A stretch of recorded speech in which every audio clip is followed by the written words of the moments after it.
नमस्कार शेतकरी बांधवांनो 12 जिल्ह्यातील शेतकरी बांधवांसाठी जे की लवकरात लवकर राज्य शासन 25% अग्रिम पीक विमा मंजूर करणार आहे असं अधिसूचना जे की महाराष्ट्र राज्याच्या मंत्रिमंडळाने काढलेले, त्याचबरोबर कृषी विभागाच्या माध्यमातून काढण्यात आलेले. कारण की शेतकरी बांधवांनो जे की 1 सप्टेंबरपासून किंवा 31 ऑगस्टपासून ते 2 ते 3 सप्टेंबरपर्यंत जो पण पाऊस राज्यात झाला त्याच्या माध्यमातून बऱ्याच काही जिल्ह्यातील शेतकरी बांधवांचे जे की शेती पिकाचे खूप जास्त नुकसान झाल्यामुळे, काही ठिकाणी एक्सेस रेनफॉल म्हणजेच की अतिवृष्टी झाल्यामुळे, खूप जास्त पाणी साचल्यामुळे किंवा महापूर परिस्थितीमुळे याच्यामध्ये जे की 12 जिल्हे असे आहे की त्याच्यामध्ये खूप जास्त अतिवृष्टी महापुराच्या पावसामुळे जे की शेतकरी बांधवांच्या शेती पिकाचे खूप जास्त नुकसान जे की राज्यातील शेतकऱ्यांचे झाले.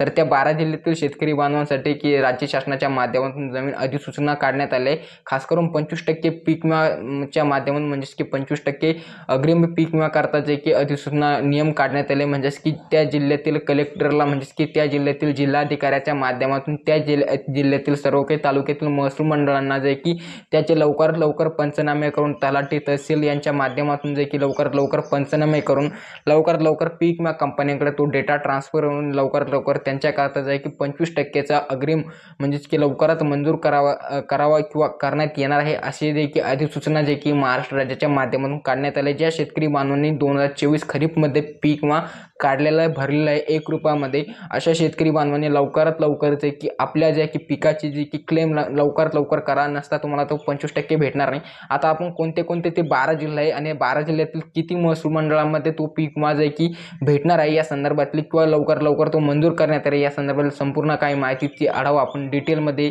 या व्हिडिओच्या माध्यमातून एक्सप्लेन करणार आहोत शेतकरी बांधवांनो. कारण की कालच जे की कृषी विभागाच्या माध्यमातून असं नवीन अपडेट जे की समोर आले, त्यांनी नवीन अधिसूचना काढण्यात आले त्यांच्या माध्यमातून खास करून 25% पीक विमा संदर्भातले. कारण की बऱ्याच काही शेतकरी बांधवांचे अतिवृष्टी रेनफॉल एक्सेस रेनफॉल याच्यामुळे शेतकऱ्यांच्या शेतीमालाचे नुकसान झाले. त्याच्यामध्ये कापूस, सोयाबीन, मका या काही पिकांचा समावेश आहे आणि काही कडधान्यांचा पण समावेश आहे, जसं की उडीद असो किंवा मूग असो. तर आपण संपूर्ण काही माहितीचा आढावा या व्हिडिओमध्ये जाणून घेणार. त्याकरता व्हिडिओला नक्कीच शेवटपर्यंत बघा आणि त्या अगोदर आपल्या चॅनलवरती मात्र नवीन झालं तर चॅनल मात्र नक्कीच सबस्क्राईब करा आणि व्हिडिओला पण लाईक आताच करा. तर चला तर शेतकरी बांधव कोणते ते जिल्हे ते सर्वप्रथम आपण जाणून घेऊया आणि कोणत्या जिल्ह्यामध्ये किती महसूल मंडळांना तो पीक विमा भेटणार आहे हे पण आपण जाणून घेऊया.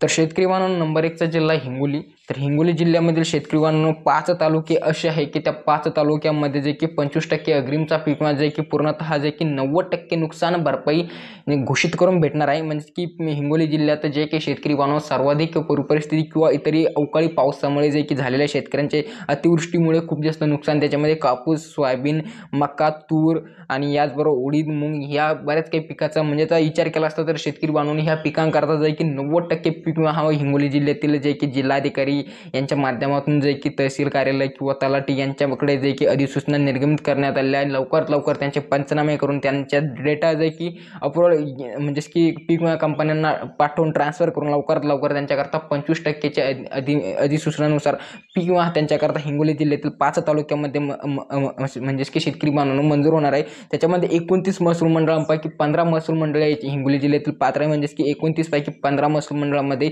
अतिवृष्टीमुळे किंवा इतर एक्सेस रेनफॉल या पावसामुळे नदीच्या महापुरामुळे झालेल्या शेतकऱ्यांच्या शेतीमालाचे नुकसान यालाच संबोधित घेऊन याचेच पंचनामे करून याच्याच अधिसूचना निर्गमित होऊन जाईल की लवकरात लवकर हिंगोली जिल्ह्यातील शेतकरी बांधवांसाठी जो की 25% अग्रिमचा पीक विमा मंजूर करण्यात येणार आहे. त्याच्यानंतर पुढचा जिल्हा शेतकरी बांधव छत्रपती संभाजीनगर. तर शेतकरी बांधव तुम्हाला सांगू शकतो की छत्रपती संभाजीनगर जिल्ह्यातील पण बऱ्याच काही भागामध्ये अतिवृष्टी झाली, बऱ्याच काही भागामध्ये नद्यांचे महापूर परिस्थिती झाली किंवा इतर ओढ्या नाल्यांना पूर आल्यामुळे शेतकऱ्यांच्या शेतीमालाचे जे की भुईसपाट झाले. तर 78 महसूल छत्रपती संभाजीनगरच्या 78 महसूल मंडळांपैकी जे की 47 महसूल मंडळांमध्ये जे की शेतकरी बांधव 80% वरील नुकसान भरपाई जे की त्यांच्या मंजूर करण्यात येणार आहे. म्हणजेच की लवकरात लवकर छत्रपती संभाजीनगर जिल्ह्यातील शेतकरी बांधवांनी आपल्या पिकाचे जे की लवकर पीक विमा कंपन्यांना क्लेम करा, नसता तुम्हाला तो पीक विमा भेटणार नाही. किंवा जे की जर की तुमच्या आसपास जे की तलाठी असेल किंवा तुमच्या आसपास जे की तुमचे कृषी सहाय्यक असेल तर यांच्या माध्यमातून लवकर ते क्लेम करून घ्या, पंचनामे करून घ्या. म्हणजेच की 78 पैकी 47 महसूल मंडळे असे हे छत्रपती संभाजीनगरमधील की त्यांच्यामध्ये खूप जास्त अतिवृष्टी झाली किंवा खूप जास्त पाणी साचल्यामुळे शेतकऱ्यांच्या शेतीमालाचे नुकसान झाले. त्याच्यामध्ये कापूस, सोयाबीन, तूर इत्यादी सर्वच काही पिके हेच असतात. त्याच्यानंतर पुढचा जिल्हा शेतकरी बांधवांनो जालना. तर जालना जिल्ह्यामध्ये शेतकरी बांधवांनो त्याच्यामध्ये पण खूप जास्त अतिवृष्टी झाल्यामुळे 42 महसूल मंडळांपैकी 29 महसूल मंडळांमध्ये जे की शेतकरी बांधवांनो याची अधिसूचना नियम निर्गमित करण्यात आले आहे, म्हणजेच की 29 महसूल मंडळामध्ये लवकरात लवकर हा पीक विमा मंजूर करण्यात येणार आहे 25% अग्रिम. त्याच्यानंतर पुढचा जिल्हा शेतकरी बांधवांनो बीड, तर बीड जिल्ह्यातील पण शेतकरी बांधव 7 महसूल मंडळामध्ये हा पीक विमा मंजूर करण्यात येणार आहे, म्हणजेच की 25% अग्रिम. कारण की बीडमध्ये पण अतिवृष्टी झाल्यामुळे बऱ्याच काही शेतकऱ्यांच्या शेतीमालाचे खूप जास्त नुकसान झालेले. त्याच्यानंतर पुढचा जिल्हा शेतकरी बांधवांनो लातूर, तर लातूर जिल्ह्यातील 60 महसूल मंडळांपैकी 31 महसूल मंडळांमध्ये लातूर जिल्ह्यातील अधिसूचना नियम 25% अग्रिम जे की लवकरात लवकर त्यांच्याकरता मंजूर करण्यात येणार. शेतकरी बांधवांनो लातूर जिल्ह्यामधील पण खूप जास्त एक्सेस रेनफॉलमुळे खूप जास्त पावसाच्या त्याच्यामुळे नुकसान, शेतकऱ्यांच्या शेती पिकाचे नुकसान झालेले. त्याच्यानंतर पुढचा जिल्हा शेतकरी बांधवांनो परभणी, जसं की पंजाब डक साहेबाचा व्हिडिओ सर्वांनी बघितला असेल परभणी जिल्ह्यातील. तर परभणी जिल्ह्यातील जे की शेतकरी बांधवांनो काही ठिकाणी नद्यांच्या महापुरामुळे शेतकऱ्यांचे शेतीमाल जे की पूर्णतः पुराच्या पाण्याखाली गेला, त्याच्यामुळे खूप जास्त नुकसान अतोनात त्यांचे झाले. तर परभणी जिल्ह्यातील पण काही भागामध्ये 90% नुकसान घोषित करून त्यांना जास्तीत जास्त पीक विमा जे की 25% अग्रिमच्या माध्यमातून देण्यात येणार आहे. त्याच्यामध्ये शेतकरी बांधवांनो परभणी जिल्ह्यातील 50 महसूल मंडळ जे की पात्र ठरवण्यात आलेले आहे परभणी जिल्ह्यातील.